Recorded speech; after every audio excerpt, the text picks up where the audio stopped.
Vanny is one of the most psychologically complex figures in Five Nights at Freddy's because she represents a fusion of human vulnerability and digital corruption. Unlike earlier antagonists who were either fully human masterminds like William Afton or fully animatronic entities driven by possession or programming, Vanny exists in a liminal space between free will and external control. Her character forces the narrative to explore a new kind of horror, one rooted not in haunted machinery alone, but in the manipulation of the human mind through technology. She is not simply a follower, nor merely a victim. She is a person whose identity is gradually overwritten, fractured, and reshaped by an invasive digital presence. At the center of Vanny's story is Vanessa, a security guard introduced as a seemingly ordinary employee.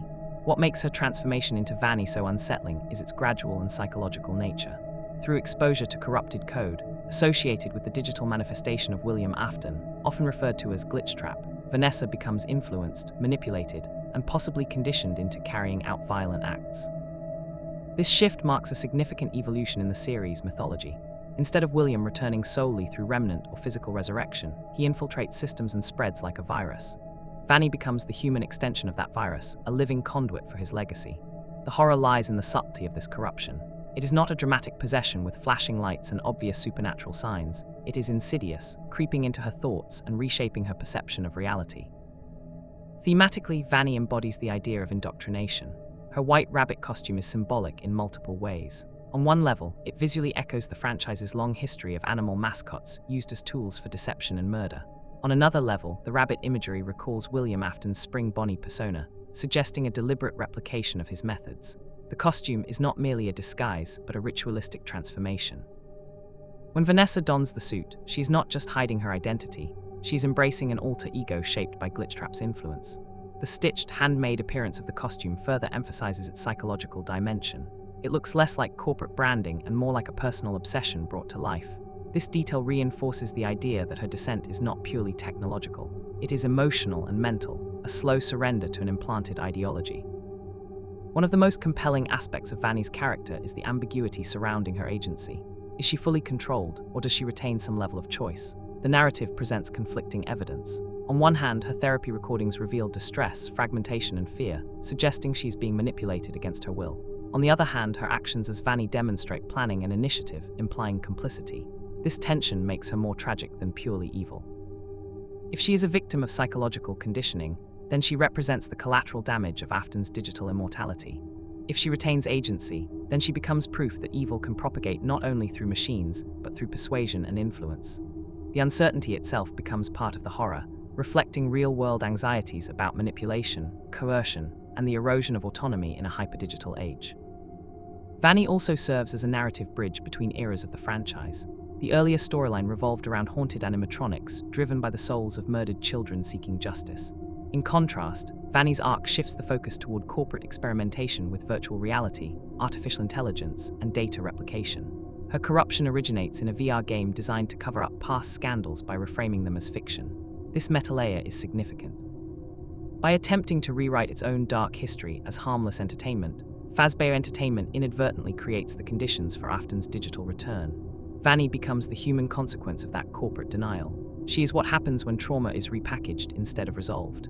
In that sense, her existence critiques the franchise's in-universe corporation as much as it advances the horror narrative.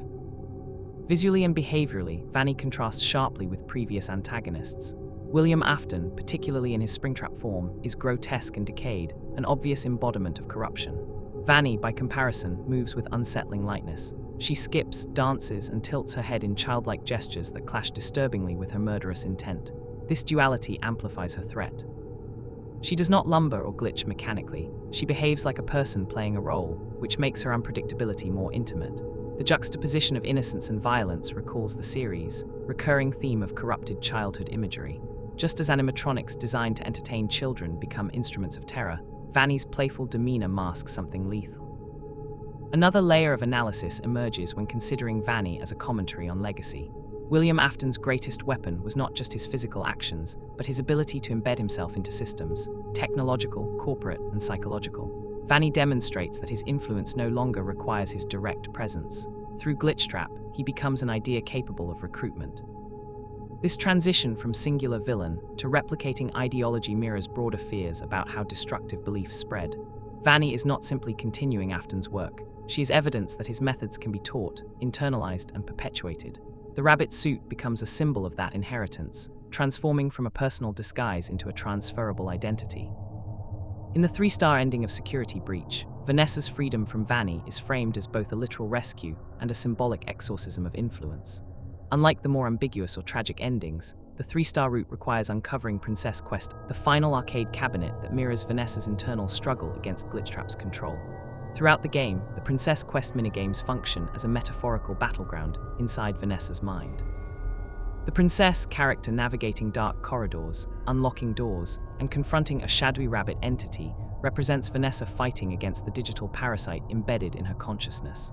When Gregory completes the 3rd arcade game, the imagery suggests the destruction of that influence at its source, rather than merely suppressing it. What makes this ending significant is that it implies Vanessa was never entirely gone, she was trapped. The rabbit figure in Princess Quest is a clear stand-in for Glitchtrap, the digital echo of William Afton that latched onto her during the VR testing incident. By finishing the game, Gregory symbolically breaks the hold that Glitchtrap had over her mind. In narrative terms, this suggests that Vanny was not a separate physical being, but a persona constructed under manipulation, a psychological shell reinforced by the rabbit costume and Afton's conditioning. Once the digital entity is defeated, the persona collapses, the control shatters, and Vanessa regains autonomy. The visual storytelling of the ending reinforces this liberation. Instead of Vanessa continuing to hunt Gregory or remaining aligned with Burntrap's plans, she is shown sitting peacefully on a hill with Gregory in Freddy's head, watching the sunrise. The sunrise is not subtle symbolism, it marks the end of the night, both literally and metaphorically. Throughout the series, night represents danger, secrecy, and hidden corruption. Morning represents exposure and clarity. By placing Vanessa in that sunrise scene, the narrative communicates that she has stepped out of the psychological darkness that consumed her. The rabbit mask is gone. The tension in her posture is gone. What remains is a subdued but present human being. Importantly, this ending also reframes Vanessa's moral position. If she can be freed, then her actions as Vanny were at least partially the result of coercion or possession, rather than pure willingness. The 3-star resolution leans heavily into the interpretation that she was a victim of digital manipulation. The fact that her freedom depends on completing an internal game-within-a-game confrontation underscores the series' evolving theme. The battlefield is no longer just physical locations like pizzerias or underground facilities, but the mind itself. Technology has become invasive enough to overwrite identity, and salvation requires confronting that code directly. At a deeper level, Vanessa's release also represents a break in William Afton's cycle of influence. For decades within the timeline, his legacy persisted through haunted animatronics, corrupted systems, and ideological replication. In other endings, that cycle continues in some form, but the 3-star ending suggests something different, that his digital resurrection can be stopped, that influence can be severed rather than endlessly inherited. Freeing Vanessa is not just saving one person, it is symbolically denying Afton another pawn. It interrupts the pattern of corruption spreading forward into a new generation. Ultimately, Vanny's tragedy lies in her fractured self. Vanessa's therapy logs suggest someone struggling with control, surveillance, and internal conflict. The existence of multiple endings in Security Breach, some implying separation between Vanessa and Vanny and others suggesting they are inseparable, reinforces this fragmentation. She exists in narrative superposition, both victim and villain, controlled and controlling, hunted and hunter. This instability makes her one of the most modern antagonists in the series, reflecting anxieties about digital identity, mental health, and the thin line between online personas and real-world actions. In the broader scope of Five Nights at Freddy's, Vanny represents a shift from haunted past to infected future. She is the embodiment of technological possession rather than spiritual possession, of psychological manipulation rather than direct murder. Through her, the franchise explores how evil adapts to new mediums, how legacy mutates when encoded into data, and how identity itself can be rewritten under the right pressures. Vanny is not just another costumed killer in a rabbit suit. She is the manifestation of a mind under siege, a reminder that in a world where consciousness can be digitized, the boundary between self and system becomes terrifyingly thin.